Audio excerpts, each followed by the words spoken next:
Well, welcome this weekend.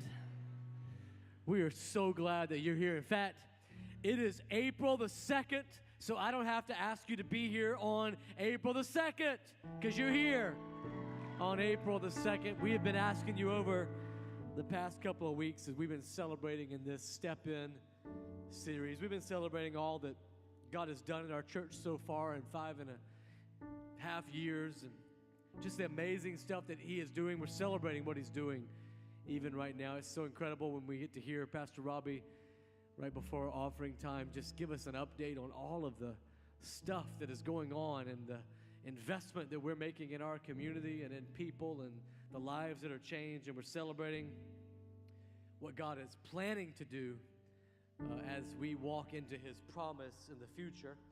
And I asked you a couple of weeks ago to start preparing for this day. So would you just take some time and prepare your hearts and just prepare your souls and get with God and ask Him how you can be a part? Because remember, our preparation really is a preview of the path that God is going to take us on to our promise, and how we walk that path is really shown in our preparation. And so I've asked you to be praying and asked you to come prepared today. And over the last 12 days, you've been praying for and hopefully filling out your commitment card. And we're asking everyone who is a part of Freedom Church and considers Freedom Church their home to fill out a commitment card today. And we'll be talking more about what that's going to do and what that's for in the rest of this service. But we're asking you to make a 2-year commitment, and then we ask you to bring your first seed offering, your first fruit offering today. And we've got an envelope that was in your chair when you came in, and you can put your first fruits offering into there, and you'll have a time during the service later on where you can give that. And it's going to be an incredible time towards our expansion. But we've been looking at this whole expansion and what God wants us to do and how He wants us to step in through the lens of this story in the book of Joshua. And I thought that this weekend we should sort of get to the end of the story and to see how the story plays out and to see what happens in the Israelites and Joshua's lives at the end of the story. And I have a lot that I want to show you and tell you about the specifics of this project and this expansion that we're doing. Are you guys excited? I've teased you now for about 5 weeks. And so are you excited to be able to see what's going to actually happen a little bit? So we're going to do that. So I've got a lot to preach before we get there. So I've got to preach fast, which means you got to listen fast. So you guys are going to do your part. But first, before we jump into this rest of the story of Joshua, I did want to just remind us of the vision, because the vision is so important. And I thought that these chairs illustrate really good our vision. And part of our vision has always been that we will do anything short of sin to see that people who are far from God but close to you will find freedom in Christ. And some of you are here because there are people in your life who prayed for you, and you were far from God, but you were close to them, and they were praying as they looked at empty chairs and thinking that hopefully an empty chair around them would one day find you sitting in it. In fact, since we moved into this building, probably about 900 more people attend this church than did before we moved into this building. And we've prayed for these empty chairs. And we now look around us, and there's less empty chairs at every single service than there ever has been before in the history of our church. In fact, we're averaging almost 1,400 people every single weekend so far this year. And that leaves us with very few empty chairs.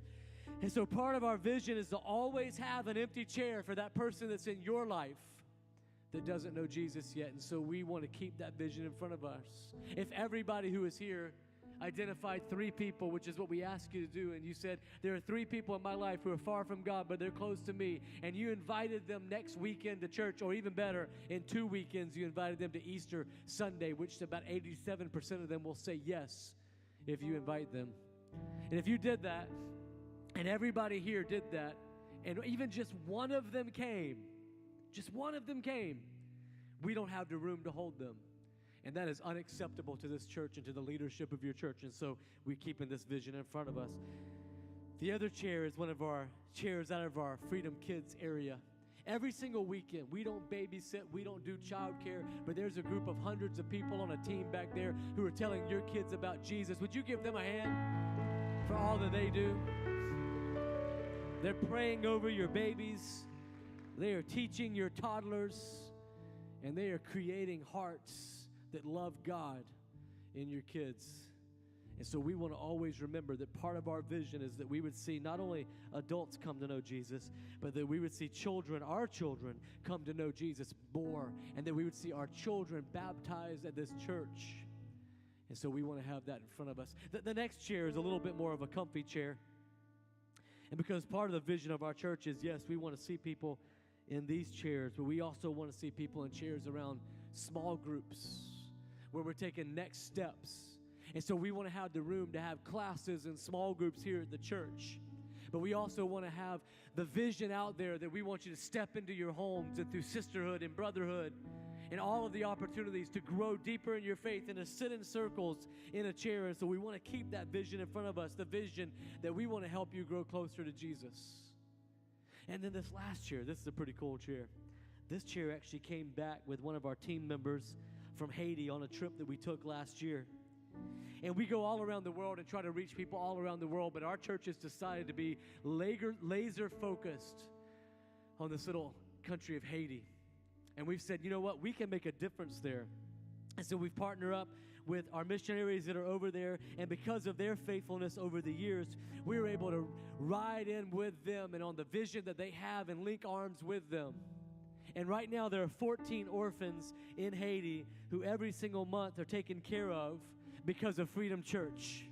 And every single month there's a church that meets in Haiti and are able to bring teams over, and we're able to help support our teams that go over because of Freedom Church. And part of the vision of our Step In initiative that I have, and part of the really big ask that I've been asking of God, is that we would be able to help our church that's over there be able to build yet another church to meet Haitians who are far from God but close to them.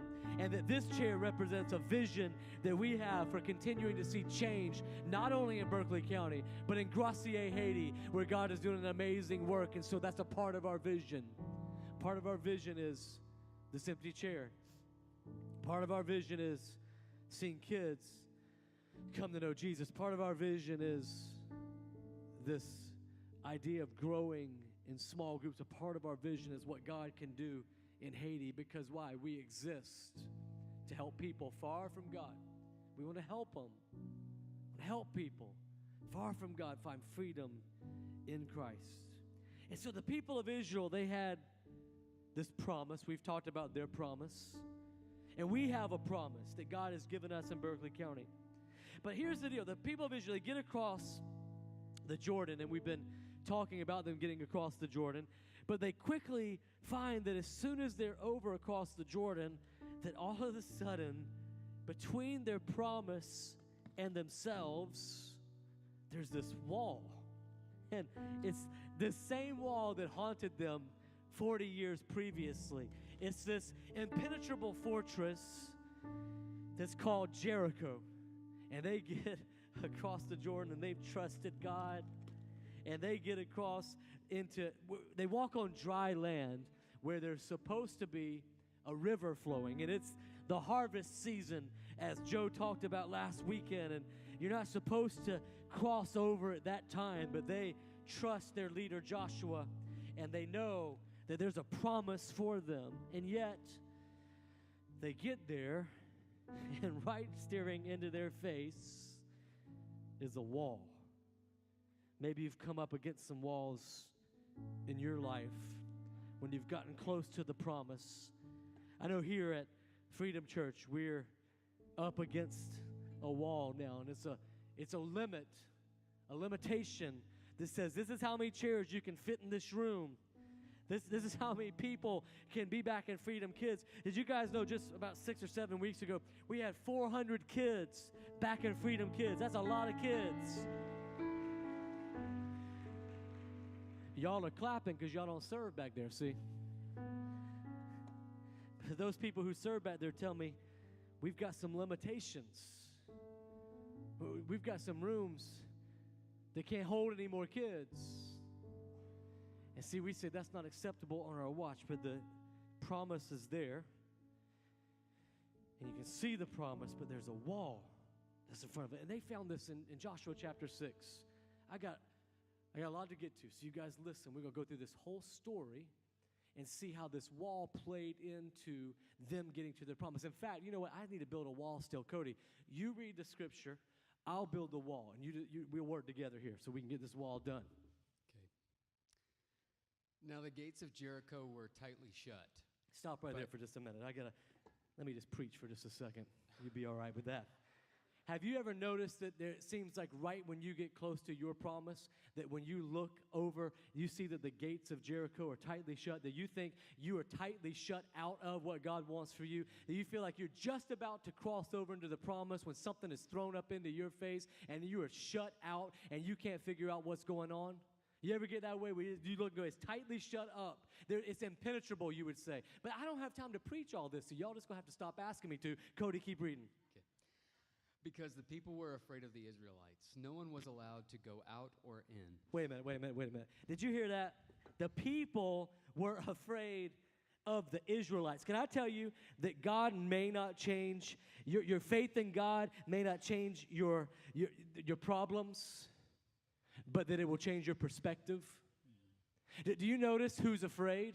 Who's afraid during this time when they come up to the wall? I mean, they're sitting there going, this wall is impenetrable. They can't get past it, and they're just looking at it. But who's afraid? Inside, the enemy is afraid. They're shaking in their boots. Can I tell you that right now, that you know who's afraid in Berkeley County? It's Satan is afraid of what Freedom Church is doing right now in Berkeley County.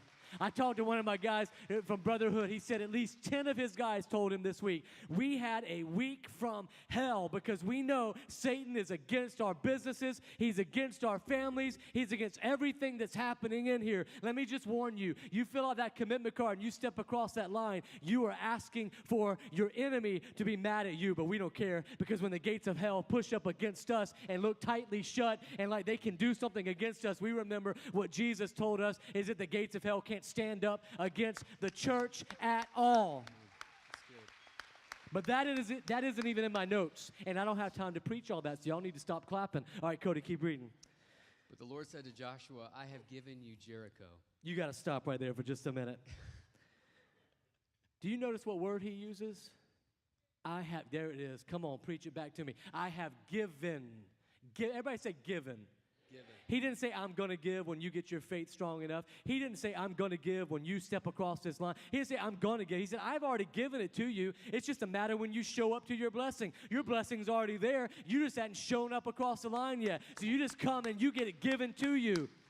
See, I know that God has already got the plans for everything he wants to do through Freedom Church. He's already given it to us. He's already given us Berkeley County. It's already been given to us. The question is, when we get up against the wall, will we keep walking? But again, I don't have time to preach all this. This isn't even my good. Keep going. Keep going, Cody. But the Lord said to Joshua, I have given you Jericho, its king, and all of its strong warriors. You and your fighting men should march around the town once a day for 6 days. 7 priests will walk ahead of the ark, each carrying a ram's horn. On the 7th day, you are to march around the town 7 times, with the priests blowing the horns. When you hear the priests, give one long blast on the ram's horn. Have all the people shout as loud as they can. Then the walls of the town will collapse, and the people can charge straight into the town. So Joshua called together the priests and said, take up the ark of the Lord's covenant, and assign 7 priests to walk in front of it, each carrying a ram's horn. Then he gave orders to the people, march around the town, and the armed men will lead the way in front of the ark of the Lord. After Joshua spoke to the people, the 7 priests with the ram's horns started marching in the presence of the Lord, blowing the horns as they marched. And the ark of the Lord's covenant followed behind them. Some of the armed men marched in front of the priests with the horns, and some behind the ark, with the priests continually blowing the horns. Do not shout. Do not even talk, Joshua commanded. Not a single word from any of you until I tell you to shout. Then shout. So the ark of the Lord was carried around the town once a day, and then everyone returned to spend the night at the camp. Joshua got up early the next morning, and the priests again carried the ark of the Lord. The 7 priests with the ram's horn marched in front of the ark of the Lord, blowing their horns. Again, the armed men marched both in the front of the priests with the horns and behind the ark of the Lord. All this time, the priests were blowing their horns. Can you imagine what these people are going through? They have come up to this Jordan River, and God has told them, you're going to get your promise. You're going to get to walk into a land that your fathers never got to see. You're going to get to walk into a place that I promised to your ancestors. You're going to get to finally be the people who walk into the promise. And all of a sudden, their dreams are coming true. Their promises are coming true. They walk across a river at flood season on dry land. And as they're walking across, they get over to the other side, and they run into a wall. I mean, have you ever been there where all of a sudden that wall starts to talk to you?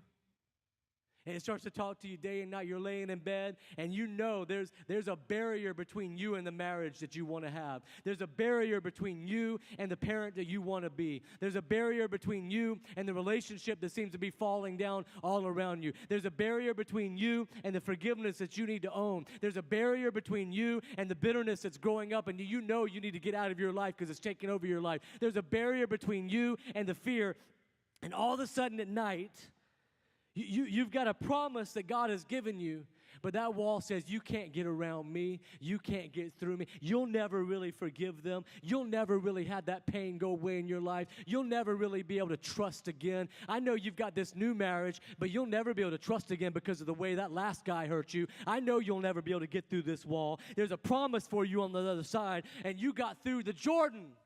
Like you actually saw a miracle happen. But now all of a sudden, the wall begins to talk to you and tell you you're not going to make it this last step. And that's where they were.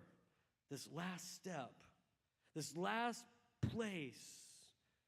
Sometimes in pursuit of our purpose and our destiny, we hit a wall too. I've felt at times like the wall of limitations in our church was talking to me as the pastor. The burden, it seems like sometimes, of all of these bricks are heavy on my shoulders. And I imagined in my bed at night sometimes laying there and praying and thinking, I've got to go back before the church and tell them that we've got to build again. I've got to go back before the church and tell them that we've got to sacrificially give again. I don't even know how to do that, God. When we run the numbers, God, it doesn't show up that we can afford to do this. When we run the numbers, God, it doesn't seem like there's any way that this can happen. It just doesn't seem like it can happen, God. And that wall begins to talk to you. But what I have to remember is what seems impossible to me is the stuff that God loves. In Mark chapter 9, verse 23, it says, but impossible is what God does. It's what he does.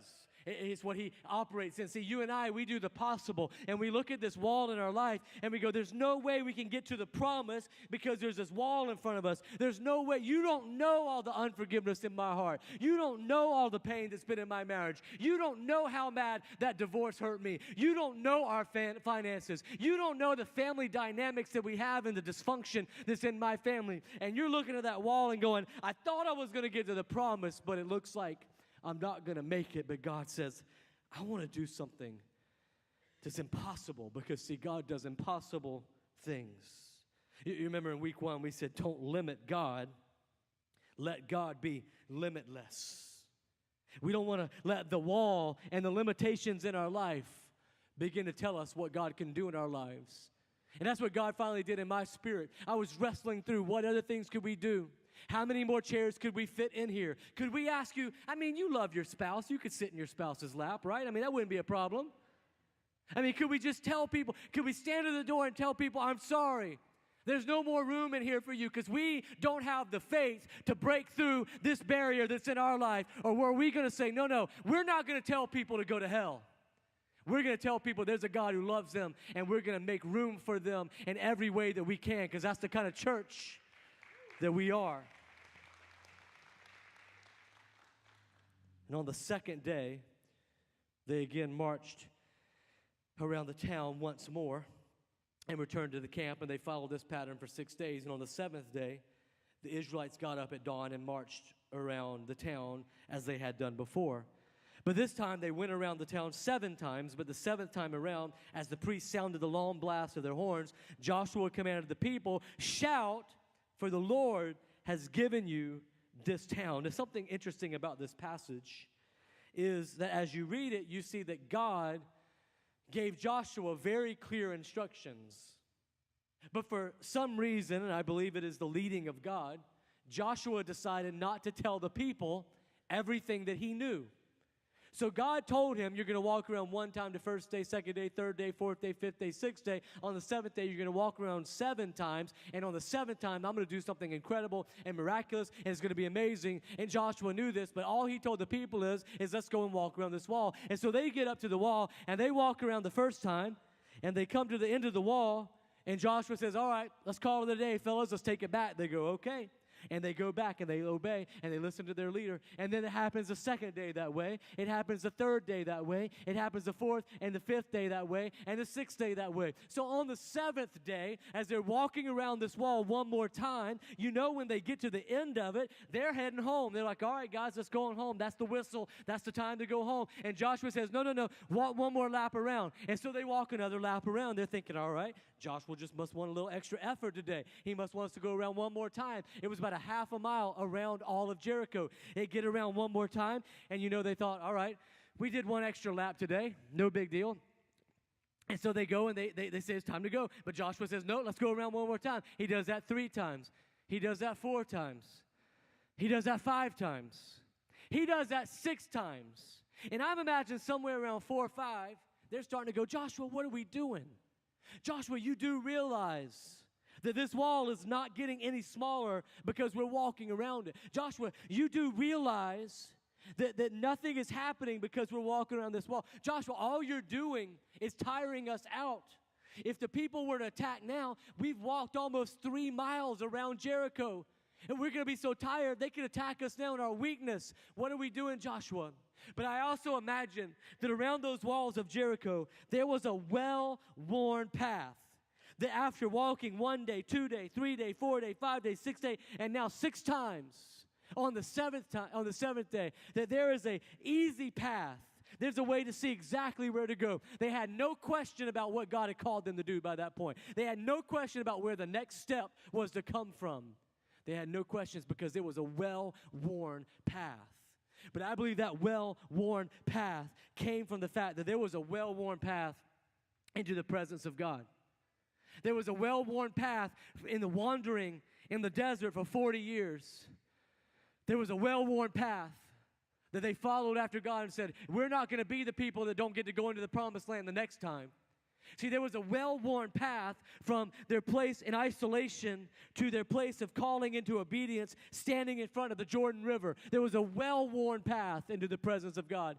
And then we saw just a couple of weeks ago that the representation of the presence of God is the Ark of the Covenant. And as the Ark of the Covenant stepped into the Jordan River, there was a well-worn path as 1 million people crossed over the Jordan River. They had a well-worn path. And so every single one of those steps, wandering in the desert, every single one of those steps, stepping up to the Jordan River, every single one of those steps, walking across the Jordan River, every single one of those steps, the first 6 days and the first 6 trips on the 7th day, were practice steps, preparing them to trust God to take them into the place that He wanted to take them. You think you have a trial right now. It's just God building up your trust. That's all it is. He's saying, practice a step with me. Take one more step into my presence. Take one more step of obedience. I think for some of you here, you didn't come this weekend just to commit to this building campaign. You didn't come this weekend just to hear about Joshua's story, but you came this weekend to hear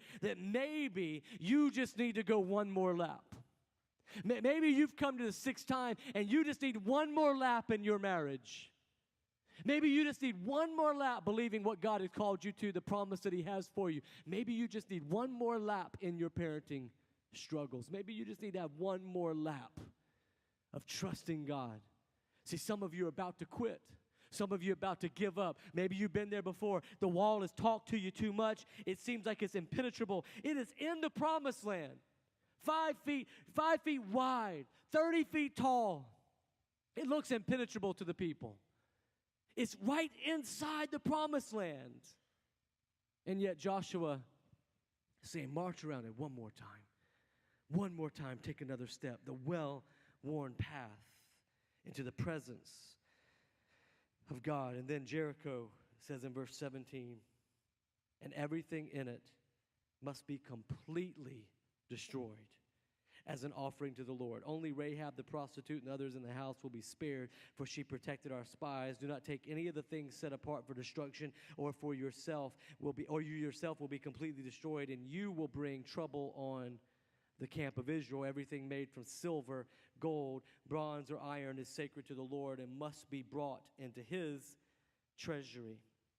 So I'm reading through this, and I'm thinking about God calling us to take one more lap, and we're about to give up. I'm thinking about the fact that the wall talks to you at night sometimes. I'm thinking about the fact that this was a real Jericho. Archaeologists proved to us that the Bible is real, and there is a real Jericho out there that was fought for by the Israelites. But I know that we aren't fighting wars right now, and we're not fighting against Jericho. We're not going out to attack the enemy in Berkeley County. There's an enemy that is much different for us than this Jericho. And so I'm reading this, and I realize that Corinthians tells us, Paul tells us that the weapons that we fight with are not of this world.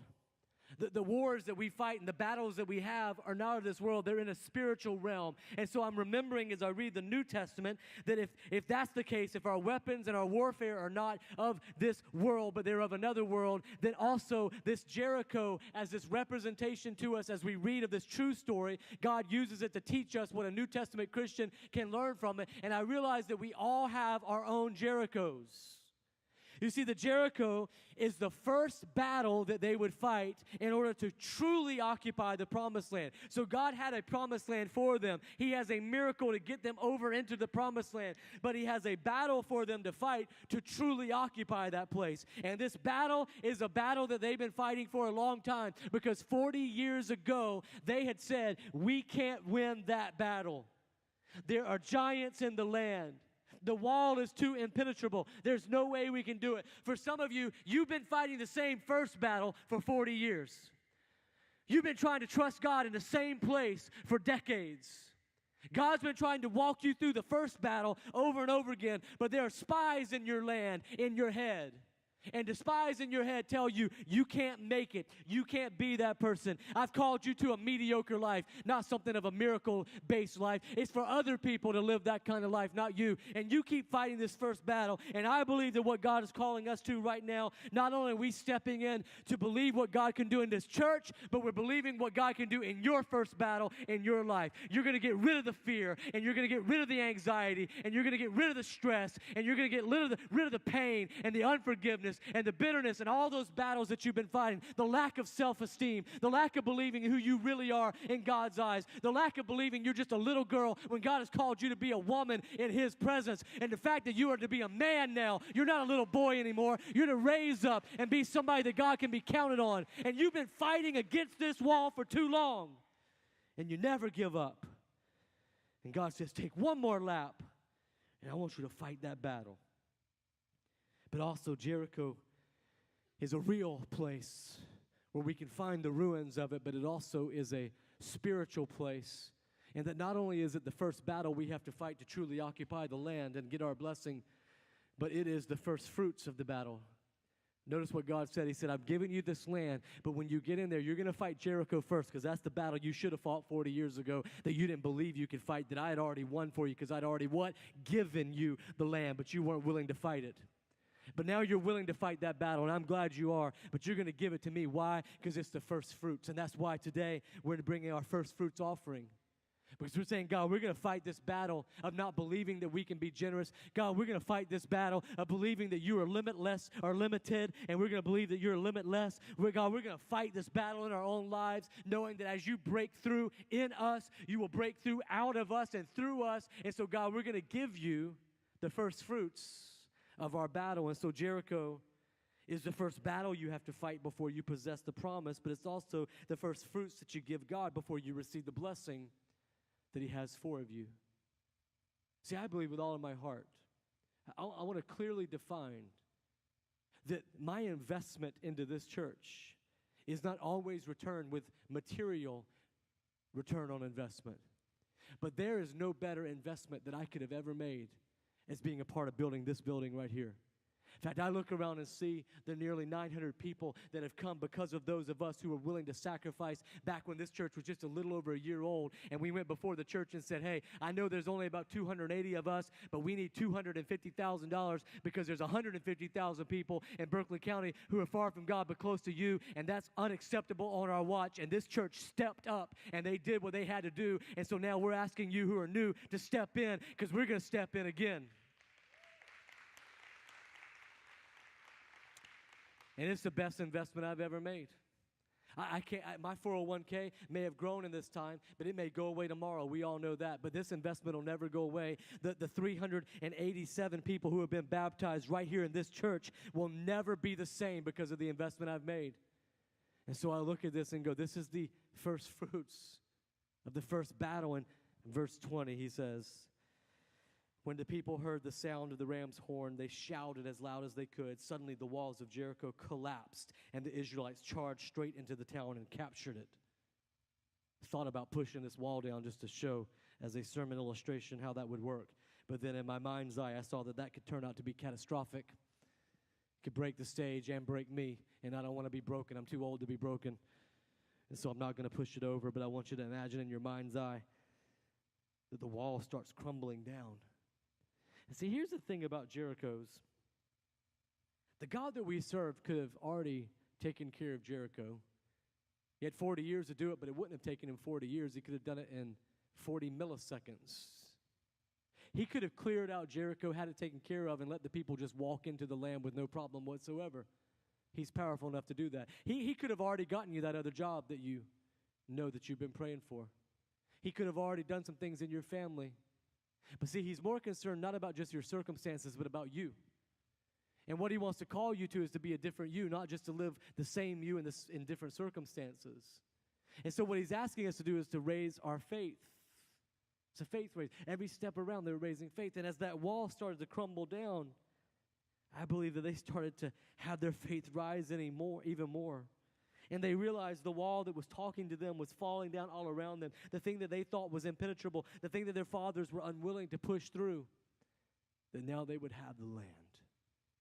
And I believe with all of my heart that we will look back on April 2nd, 2017 and say that was the day that Freedom Church decided again that we would be the church in Berkeley County that would reach people far from God but close to us to help them find freedom in Christ, that we would do anything short of sin to make sure that that happens, and that we would sacrifice to do it, and that we would step in to see it happen. Are you with me on that? Do you want to see what we're going to do? Is anybody here curious at all? They're not curious. A little bit curious. All right, so let me show you I got tell you about 3 phases of what we're going to do. So today, we're stepping in and we're seeding into what we're going to do. It's going to come in a couple different phases. The first thing is we have got to get more parking. And so one of the walls that is against us, because if we're going to build more buildings, it's going to take up current parking spaces, and we don't have enough parking as it is, and so we're going to get some more parking. So the first thing we have to do is buy some land, and then we have to get more parking. And so that is going to be phase number 1. That's not going to be that exciting. You're going to look at that and go, this isn't very exciting at all. All they're doing is putting down rock. Can I let you know how important that is? Because then, after we do that, we have some ideas about how God can use this church in this place to be able to expand this place. In fact, I want to show you the first part of what we're going to do, or one of the parts of what we're going to do. You see our current building there, and then on this side of it, my right side, you'll see we're adding a whole nother strip of the building all along down there. And then on the inside, we're going to be able to expand our worship center to have 1,000 chairs in here for the worship center with raised seating in the back, so there can be a great seat for everybody back there, giving an opportunity for you to be able to invite your friends. So if you invited everybody, they'd be able to show up, and that's what we want to happen, to be able to continue to have worship services that are incredible and amazing, bringing people in the power and presence of God, and having 1,000 seats to be able to do that. And we're so excited about that opportunity to be able to do that. But that's the last thing that will be able to happen, because before that can happen, we've got to have another part, and that is this right here. So go to the next video. On the back side of the building, you can see here, this building. Now, I want to give you expectations of what I expect out of you. In just a moment, I'm going to tell you what that building is. And you may not be as exciting about it as I am, but I want you to be very excited, or at least fake it like you are. That is going to be an all-new, brand new, just for themselves, Freedom Kids building. And we're going to be able to have spacious rooms for your kids. As I told you, there's some of the rooms back there that don't have any room. We have creative places where we gather. We have small group areas so that our kids can be in small groups, learning from each other. And that whole wing is going to be Freedom Kids. Now, in order to do that, though, we got to get that building done first. So here's how it's all going to happen. We got to get the Freedom Kids building done.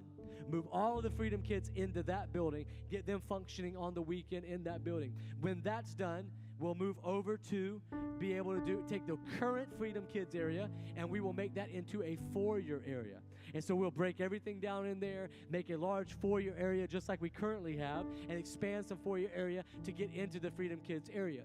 Once that is done, then we can come and take our current foyer area and break down this wall that's staring right at me, moving back to the back of where Freedom Kids currently is, and expand our worship center to have 1,000 seats in it. So it's going to happen in that order. Parking, Freedom Kids area, new foyer area, break down the walls, then we're all done. And probably by about that time, we'll be back asking you to do something else because we'll have grown into all of that again. Are you guys good with that? Because that's the kind of church we are.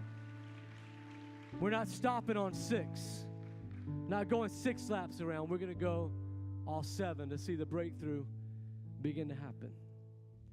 And so what can you do today?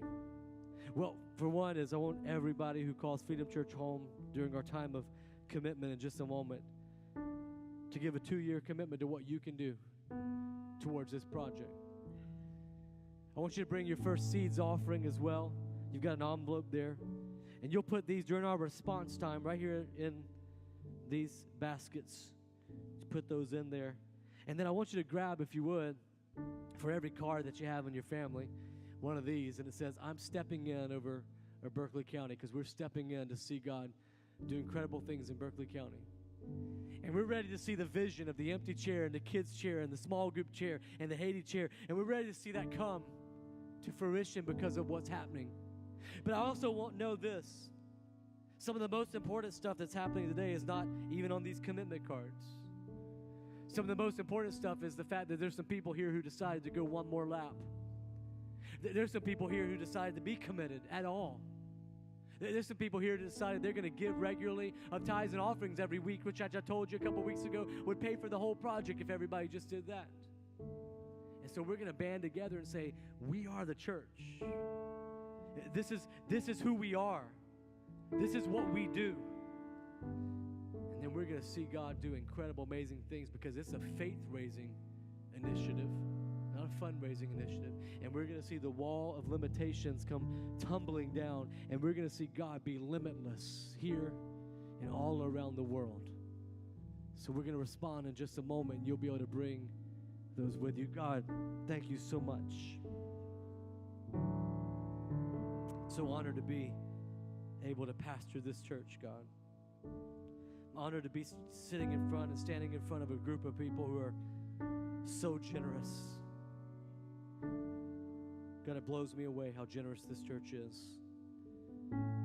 God, I'm excited and have anticipation of those who aren't generous, haven't been generous, but today have decided to let that limitation in their life be broken down. God, they've had fear about it, they've had anxiety about it, they've had worry about it, but they know what you're calling them to.